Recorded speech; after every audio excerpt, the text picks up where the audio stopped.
In less than 20 minutes, I'm going to show you how to use the cash flow from your rental property to pay off your principal residence faster while making the mortgage on your house more tax efficient, all with no added money. Let's go. This is the Saskatchewan Real Estate Podcast. Hey guys, my name is Ron Caroni. I'm a mortgage broker based in Saskatchewan. Today, I wanted to show you a strategy that is more relevant than ever, given higher interest rates and the rising cost of homeownership that seems to continually outpace our earning capacity, which is a problem that is affecting Canadians more today than at any time in history. What I want to show you is how to structure your mortgage in a way that helps you be more tax efficient so that you can grow your real estate portfolio and keep more of your hard-earned money along the way. Then I want to show you how to use these savings, your tax refunds, to reduce your mortgage balance, pay less interest, and become mortgage-free years ahead of schedule. By paying off your mortgage sooner, you're going to free up expensive mortgage payments that hold you back, which gives you more room for other, more important things, such as improving your lifestyle, buying more real estate, or getting a jump on retirement. The amazing part about this strategy is it doesn't require additional cash. You're simply reorganizing cash flows and payments that you already have in a way that's more tax efficient, and the benefits come in the form of tax refunds and interest savings. When you use those refunds to pay your mortgage off, this helps to reduce your long-term interest costs faster and shorten amortization. This can allow you to reinvest payment savings to build wealth and more assets. So what is cash damming? Cash damming is the technical term attributed to the strategy by the Canada Revenue Agency. It's the process of segregating non-deductible and deductible cash flows so that you can accurately and safely claim tax deductions on your mortgage debt. So who is the strategy for? If you're listening or watching this, you're probably like most Canadian homeowners. You have a mortgage on your principal residence and you're paying for it with after-tax dollars. This brings us to a really tough reality. When you look at the true cost of a mortgage, it's significant. Most people already know that the cost of a mortgage is almost double because of the interest paid over time, but very few people ever take into account how much earned income it takes to pay it off. So the first roadblock that a lot of Canadians face is that we can't just pay cash for homes. We don't have the resources.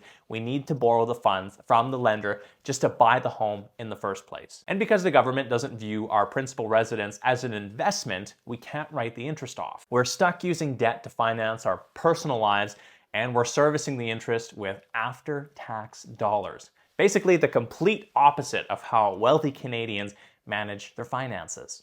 Let me show you an example. If we go back in time just a few years ago and buy a home for $750,000, today, let's say it's worth $1 million.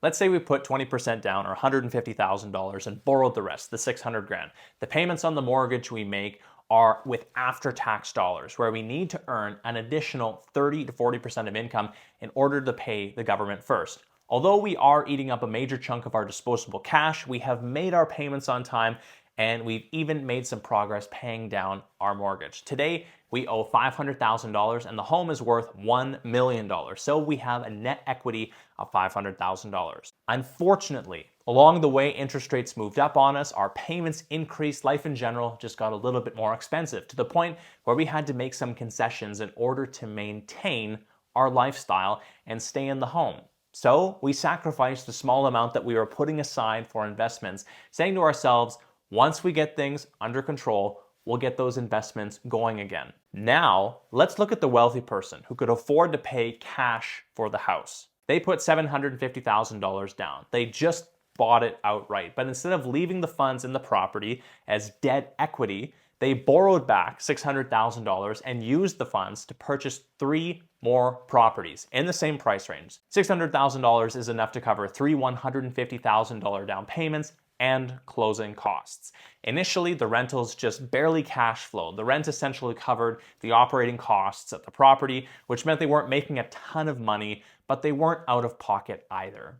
Dollar for dollar, the wealthy person and the homeowner are essentially both servicing the same debt load on the primary residence. They both borrowed $600,000, with the exception that 100% of the interest on the wealthy person's mortgage is tax deductible because they borrowed the money to invest.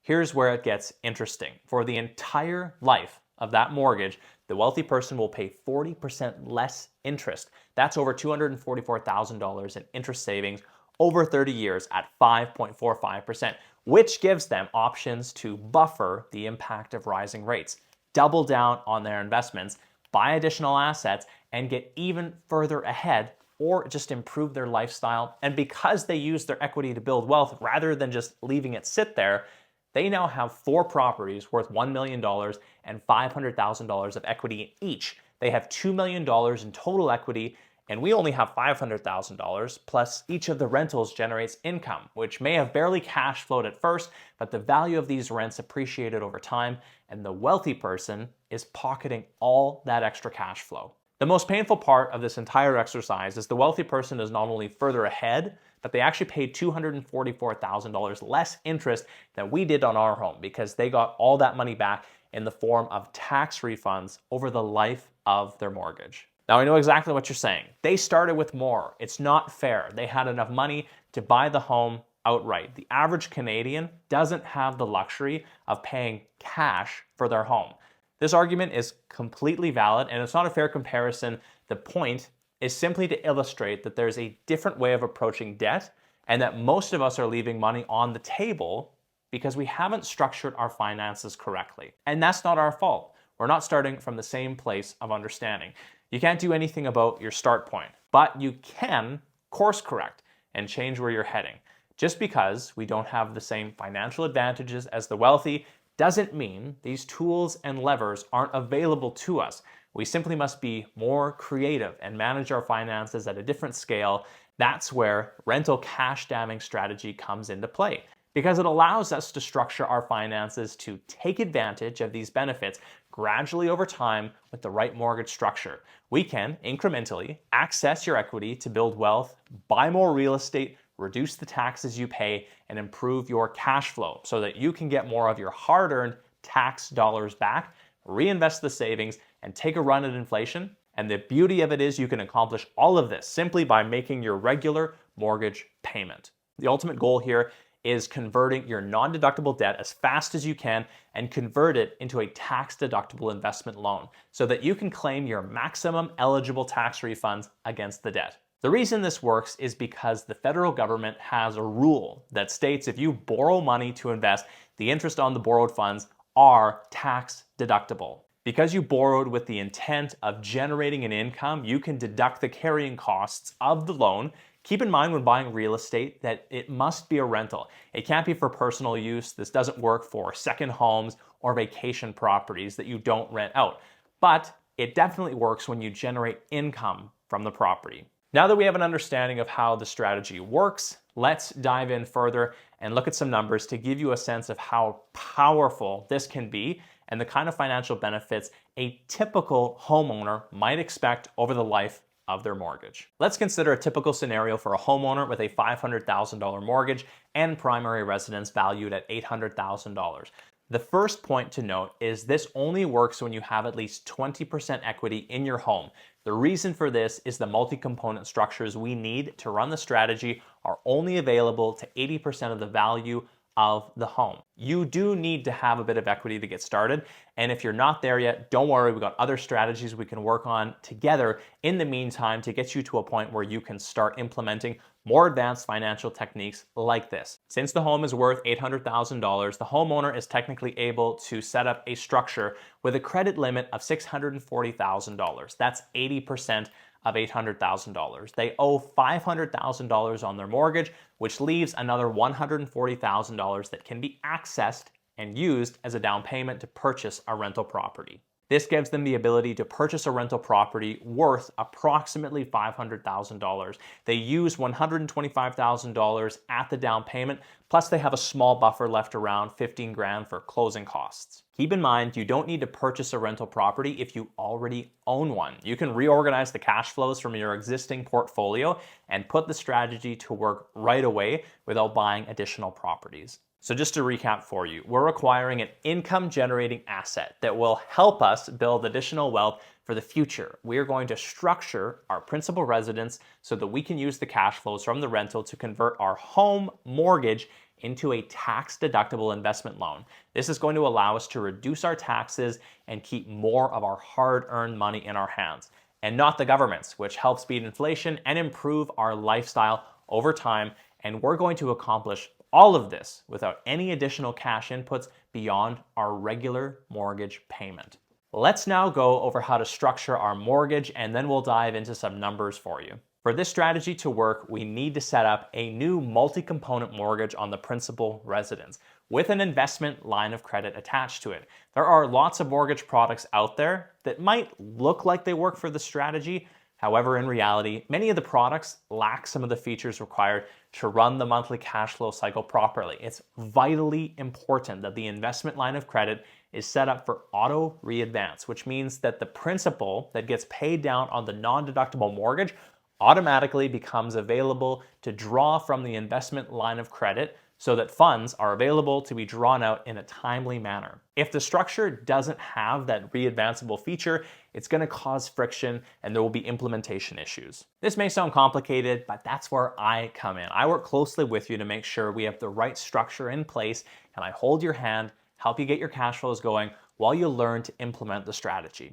Now, the ultimate goal here is to pay down your non-deductible debt as fast as humanly possible. And the way we do that is by applying the rental income as a prepayment on the mortgage each month. Then we borrow that same amount from the investment line of credit to service the rental property expenses. Each month, we convert more and more of your mortgage over to the investment line, which results in increased tax refunds that you can use to pay down your mortgage even faster and accelerate your wealth building efforts. So here's how it works. We make our regular mortgage payment each month to the principal residence mortgage. Our payments are set to come from our household bank account, same as before, nothing changes. Then we have the rental property, the little orange house at the top of the screen. The monthly rental income is on the left. That's where the money we get from the tenant and the rental expenses over on the right. This could include things like principal and interest payments, property taxes, condo fees, etc. The first thing that happens in the cash flow cycle each month is the tenant pays the rent. On the first of the month, we get a payment. Now, what most Canadians will do is deposit the income in the bank, likely an account dedicated for the rental, and then pay the expenses on the property from the same account. Keep our rental cash flows separate from our personal cash flows. But when we do it this way, we miss a wonderful opportunity to create additional tax efficiencies for ourselves, because there's actually no rule that says you need to use the rental income to pay our rental expenses. When we receive the income from the tenant, it's ours. We can do whatever we want with it. This takes a minute to get comfortable with, because the natural tendency is to use the rental income to pay the rental expenses. That just makes sense. But there's a better way to manage the cash flow. What we're going to do is use the rental income to pay off our non-deductible mortgage first, because we don't get any tax benefits for carrying that mortgage. It's a bad debt. So let's get rid of it. That's the first step. We make our regular mortgage payment the same as before, and we make an additional prepayment equal to the value of the monthly rent. The principal portion of our regular mortgage payment plus the full value of the prepayment goes directly towards paying down our mortgage balance, and the equity immediately becomes available in the investment line of credit, which we then draw back out to cover the rental expenses and run our landlord business. That's it. Every single month we use the rental income to prepay our mortgage, and we borrow the funds to cover the rental expenses. That's cash damming. It's really that straightforward. In this scenario, the homeowner has a $500,000 mortgage on their principal residence. They use the mortgage to buy the home, so they're not currently getting any tax benefits on the debt. They're on a 30-year amortization at 5.45%, which means their monthly mortgage payment is $2,804. Their marginal tax bracket is 40%, which means that for any debt they convert to a tax-deductible investment loan, they'll end up getting 40% of the interest back every year at tax time. The rental property is worth $500,000. It has a mortgage on it with a balance of $375,000. So there's $125,000 in equity. And the total annual cost to run the property is just over $33,000 annually, or $2,753 per month to be precise. The expenses include $25,000 for mortgage payments, principal and interest, $5,400 for maintenance, condo fees and insurance, and $2,400 for property taxes. So in a moment, we're going to explore a few different scenarios for each one. The principal residence, the rental property, and the homeowner's financial profile will remain exactly the same as it was displayed on the screen. Okay, let's take a look at the cash flow cycle again, but this time with the numbers from the case study. We've got the principal residence in the center, and we're making our regular mortgage payments of $2,804 monthly. The payment comes from the homeowner's regular household bank account, same as it does today. No change. Up above, we've got the rental property, income on the left and expenses on the right. We receive just over $33,000 in rental income annually on the property. That's $2,753 each month, and we can use that to prepay the mortgage and drive that non-deductible debt to the ground. That equity becomes available in the investment line of credit, and we draw that same $2,753 back out into the rental checking account. From there, we use the funds to make all the payments on the rental property. That's the cycle every single month. We get our rental income and run it through the primary residence mortgage, convert bad debt over to the tax deductible side of the balance sheet, and draw the funds out to pay our rental expenses. Here are the financials for the scenario where the homeowner already owns the rental property and does not need to borrow the down payment. The first thing we look at is how long it takes to move the full balance of the mortgage over to the investment line.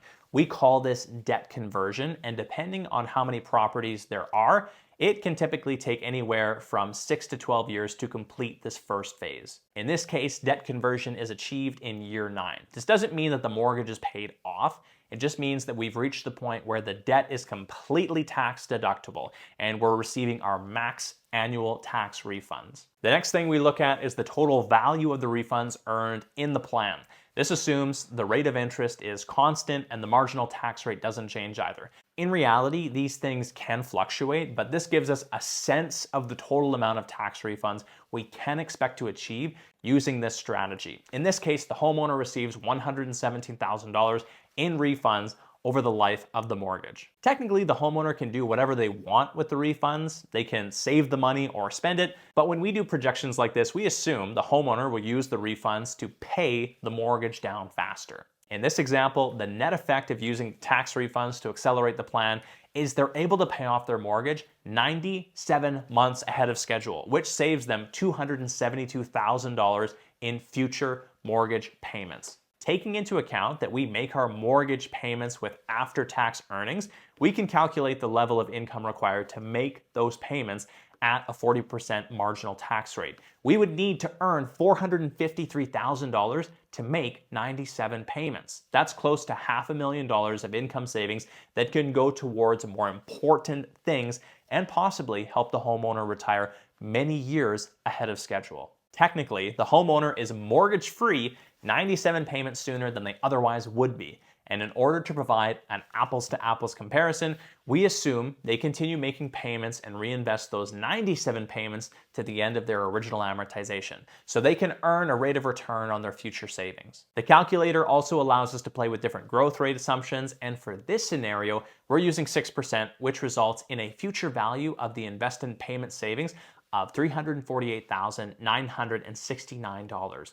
We also calculate the future value of the rental, which is $1.2 million. There are no outstanding liabilities. The investment line of credit and the rental mortgage are both paid in full. And finally, we see the net wealth improvement of $348,000, which is essentially the future value of the 97 payments at the 6% growth rate. It's worth noting that our calculator allows us to include or exclude the rental property value depending on the circumstances. In this scenario, the homeowner already owned the rental property and would have benefited from the value appreciation with or without this strategy, which is why we're excluding it from the rental value in the net wealth improvement. This is a taste of what rental cash damming can do for you and your family, and I hope this has gotten you excited about how a strategy like this can absolutely change the way you look at mortgages and investments. If after watching or listening to this podcast, you have more questions, please feel free to use the calendar link in the description of the podcast for more details. Thanks for checking out this episode of the Saskatchewan Real Estate Podcast. I hope you liked it, found some value here. Don't forget to subscribe. Until next week, I'm Ron Caroni, your Saskatchewan mortgage professional. Bye for now.